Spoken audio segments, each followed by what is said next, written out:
today we're going to be interviewing AJ Waves on his game versus Fatality.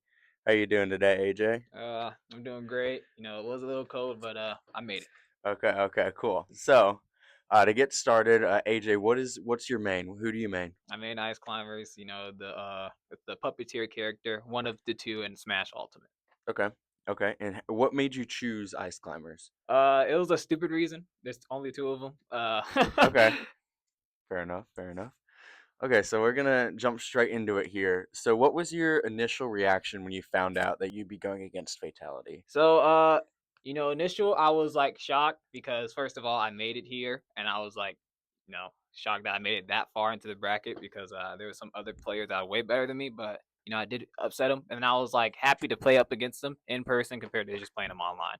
Yeah, that's awesome, man. When you actually got up on stage to go against him, what were you thinking? Like, how did you prepare? So I treat it as fighting like every and any day Falcon, so the nerves don't get to me.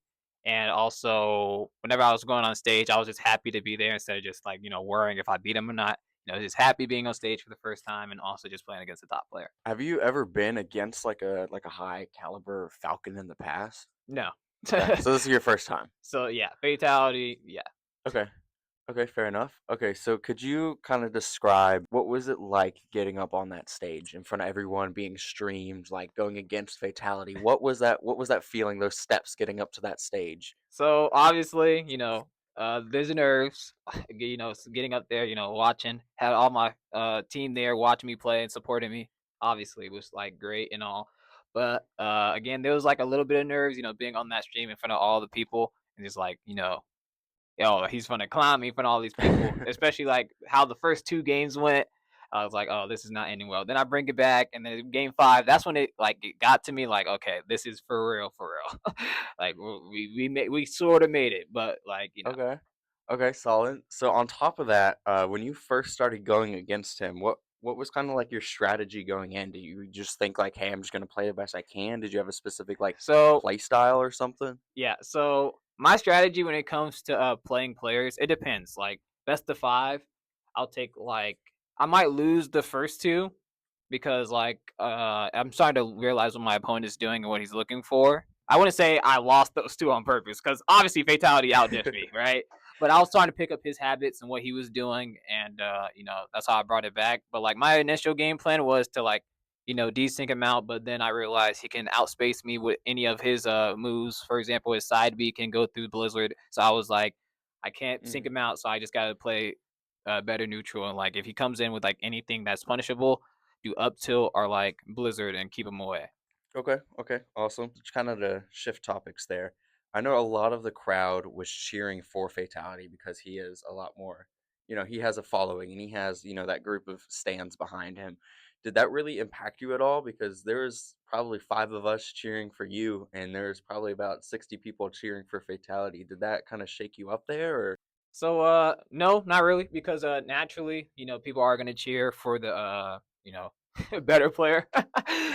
I would say, but like no, because I like early age, I wouldn't say early age, more like high school, I started to realize that people are gonna be fans of people being other fans. So like example, went to MomoCon this year, I had like three of my friends cheering, but they had a whole group of other people cheering for this other Nest player that was obviously a better player, but I would win. And then it's just it really comes down to if the people know you or not, and obviously more people know Fatality rather than AJ Waves. Yeah, fair enough. Kind of impromptu question. Did you hear me screaming at the top of my lungs? Because I was screaming at the top of my lungs every time you I finished the game. so every set I will like because whenever I'm playing, like the whole going back to the whole crowd cheering for a fatality thing. But if I'm playing, it kind of like I'm kind of like buzzing people out. So I'm like playing the game, also listening into the game, listen out for moves, but like also buzzing people out. But I did hear you guys cheering.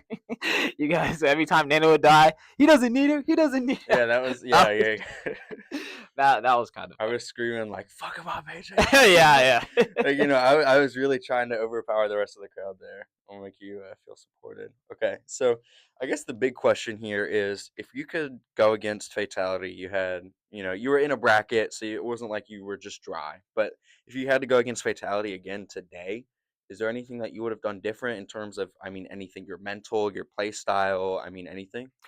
Mentality wise, I feel like I was okay. Like I feel like I wasn't really stressing because, like I'm not gonna lie, that was my first time on like stage stream when it comes to those events, but it's not my first time playing a pro player. But like when it comes down to it, my game plan though, however, I would play like more synced rather than desynced because he did really mess up Nana. Like every time he Yeah. got the interval to kill Nana, he would go out of his way to go get her, and I was just like, okay, well, I need to play sync now because now I'm a Sopo. But like, yeah, I feel like that was the only thing I would change about it. Nothing mentality wise, because I was okay. What was this experience kind of like? I know you walked off the stage and we were all there cheering for you, but at the end of the day, how do you view this experience from the second you started playing to the second you ended? Do you see it as like a high level fierce competition? Did you see it as just like oh, I'm just playing? Like what how did you feel in the moment? So when I got off the stage and got on the stage, it was hype moment compared to like now. Obviously, I'm not downplaying Fatality, right? But like, it's just a personal thing. Again, I treat all said players like said player. For example, like if I was fighting Steve Onan. I would just treat him like, oh, he's just regular Steve. So I don't realize, hey, this guy's way better than you. He's just Yeah. gonna beat you. So like, but like whenever I got off the stage, I was still happy because I took him to a game 5 rather than just getting 3 up. Yeah, okay. I have 2 questions left for you. Yep. The first one is kind of what advice would you give if someone's in kind of the same shoes as you? They've been playing Smash and they're decent, and they end up going against like a more famous, like popular player that is decent. What advice would you give to someone in kind of terms of how they should play and kind of respond to that challenge there? So again, I be telling some of my teammates this always. Uh, Whenever they're feeling doubtful, it's always winnable. Like these guys been playing Smash for like 10 to 15 years. I'm only like 3 years in. I'm taking these guys to game 5. It's always winnable. Like you can always beat the other player. Don't let their numbers, their stats, their hours, their time differ rather than playing the actual set. Just always go into the mindset that I can win. I can beat him. He's not better than me because he has more time and dedication. Well, he is, but like go into it Yeah. with thinking that I can beat this player. Okay, awesome. And then kind of the last question for you here is given your experience, has that shifted your goals or any kind of aspirations when it comes to Smash? Like what are your goals for improving yourself from here? I wouldn't say there is goals, like because obviously I gotta learn more of these things, just get better. But like I wouldn't say I'm at the top ladder of it, but like I would say I'm not at like the bottom of the barrel. Like I'm kind of like midish top. But like when it comes to like goals, I do want to play more top players because I do want to learn how they play and how they act, what moves they do instead of just watching. Because playing is way better than just watching them play, obviously. But as improvement wise, I just need to get a better feel of how people play way earlier instead of just waiting until I'm about to lose to lock in. But yeah, other than that, just learn their habits way earlier, and yeah, that's about it.